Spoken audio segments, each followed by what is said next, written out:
ఇక కేసీఆర్ హయాంలో బతుకమ్మ పండుగకు వెలునీలిన తెలంగాణ పల్లెలు కాంగ్రెస్ పాలనలో వెలవెలబోతున్నాయి. బతుకమ్మలు ఆడే చోట ఊరూరా ఏర్పాట్లకు బీఆర్ఎస్ ప్రభుత్వం నిధులు ఇచ్చింది. రేవంత్ సర్కారు చేతులు ఎత్తేయడంతో నిధులు లేక పంచాయతీ కార్యదర్శులపై భారం పడింది. గతంలో చేసిన పనులకు బిల్లులు రాకపోవడంతో పదవి కాలం ముగిసిన సర్పంచులు కూడా పట్టించుకోవడం లేదు. దీంతో ఊరూరా ఆలయాలు వెలవెలబోతున్నాయి. బతుకమ్మ పండుగ ఏర్పాట్లకు పంచాయతీ కార్యదర్శులే విరాళాలు కోరాల్సిన పరిస్థితి ఏర్పడింది.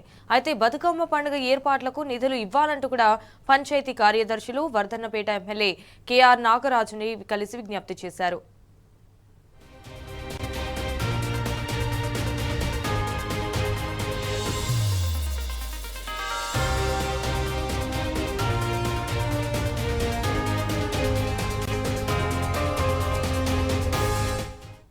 ఇక బతుకమ్మకు రేవంత్ సర్కారు నిధులు విడుదల చేయకపోవడంపై మరిన్ని వివరాలను మా ప్రతినిధి రవికాంత్ ఫోన్ ద్వారా అందిస్తారు. రైట్ రవికాంత్, చెప్పండి, ఇటు బతుకమ్మకు ప్రభుత్వం నుంచి ఎలాంటి నిధులు రాకపోవడంపై అంటే మీ దగ్గర ఉన్న అప్డేట్స్ ఏంటి?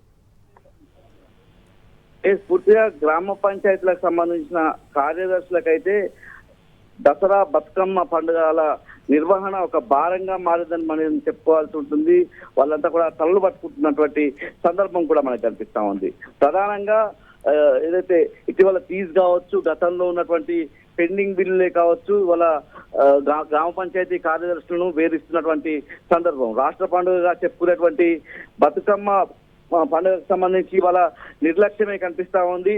నిధులు కేటాయించక పూర్తి స్థాయిలో గ్రామ పంచాయతీ కార్యదర్శులు అయితే ఇబ్బందులు పడతా ఉన్నారు. బిల్లులు రాక, అప్పులు తేలేక బతుకమ్మ ఏర్పాట్లపై గ్రామ పంచాయతీ కార్యదర్శులు అయితే చేతులు ఎత్తేసినటువంటి పరిస్థితి కూడా మనకు కనిపిస్తా ఉంది. ఇవాళ రాష్ట్ర పండుగ బతుకమ్మ సందర్భంగా వాళ్ళ పల్లెలన్నీ కూడా బోసిపోయాయి. ఎటువంటి ఏర్పాట్లు కూడా కనిపించడం లేదు. ఒక 1000 స్తంభాల ఆలయం రాష్ట్రంలోనే ప్రసిద్ధంగా బతుకమ్మ ముందు ఏదైతే ప్రారంభ ఉత్సవాలు ఇక్కడ జరుగుతాయి కాబట్టి ఇక్కడ ఏదైతే 1000 స్తంభాల ఆలయం మినహా ఎక్కడా కూడా పూర్తి స్థాయిలో ఏర్పాట్లు ఏ టెంపుల్ దగ్గర కూడా, ఎందుకంటే ఎంగిలిపూల బతుకమ్మ ఆలయాల దగ్గర చేస్తారు కాబట్టి, అంటే ఆ రాష్ట్రంలో అధికారికంగా నిర్వహించే 1000 స్తంభాల ఆలయం మినహా ఉమ్మడి వరంగల్ జిల్లాలో ఎక్కడా కూడా ఏ టెంపుల్ దగ్గర కూడా ఆ నిర్వాహకులు, ఆ ఆలయానికి సంబంధించినటువంటి నిర్వాహకులే ఏర్పాట్లు చేసుకుంటున్నారే తప్ప రాష్ట్ర ప్రభుత్వం నుంచి ఎటువంటి సహకారం కావచ్చు, ఎలాంటి సహకారం అందనటువంటి సందర్భమే కనిపిస్తా ఉంది. మనం ఇటీవల చూసాము మహబూబాబాద్ లాంటి జిల్లాకు సంబంధించి అక్కడున్న గూడూరు, కొత్తగూడ, గంగారం లాంటి మండలాల్లో ఉన్నటువంటి పంచాయతీ కార్యదర్శులు విరాళాలను ఆర్థిస్తున్నటువంటి పరిస్థితి. కష్టపడి చదువుకొని ఉద్యోగాలు సాధించిన ఇలాంటి గ్రామ పంచాయతీ కార్యదర్శులు వాళ్ళ చేతులు చాచి అడుక్కోవాల్సినటువంటి, అర్థించాల్సినటువంటి దుస్థితి మనకు కనిపిస్తా ఉంది. కొన్ని నెలలుగా సర్పంచులు గ్రామ పంచాయతీలకు సంబంధించినటువంటి పాలక వర్గం లేకపోవడం కూడా ఇందుకు ప్రధాన కారణంగా చెప్పాల్సి ఉంటుంది.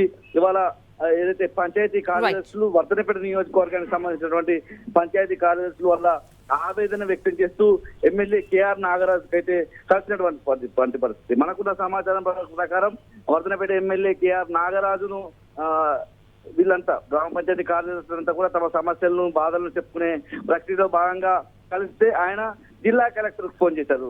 వరంగల్ జిల్లా కలెక్టర్ సత్యశారద దేవికి ఫోన్ చేస్తే ఆమె మీరే ప్రభుత్వం దృష్టికి తీసుకువెళ్లాలన్నటువంటి అంశాన్ని సూచించినట్టుగా తెలుస్తుంది. మా బాధలు ఎవరికి చెప్పుకోవాలన్నటువంటి ఆవేదన మనకు కనిపిస్తా ఉంది. వర్ధనపేట మండలానికి సంబంధించి 18 గ్రామాల్లో మా సొంత ఖర్చులతో ఏర్పాట్లు చేస్తున్నామన్నటువంటి వాళ్ళ బాధలు అయితే చెప్తా ఉన్న సందర్భం చూస్తా ఉన్నాము. ఇప్పటికైనా రాష్ట్ర ప్రభుత్వం కళ్ళు తెలుసుకొని బతుకమ్మ దసరా పండుగ నిర్వహణ కోసం నిధులు విడుదల చేయాలి. వాటిని రాష్ట్ర పండుగలుగా చెప్పుకున్నటువంటి పండుగల ఘనంగా నిర్వహించేందుకు తోడ్పడాలన్నటువంటి అంశాన్ని కూడా గ్రామ పంచాయతీ కార్యదర్శుల ఆవేదన ద్వారా మనకు అయితే అర్థమవుతోంది. All right Ravikanth, thank you for the updates.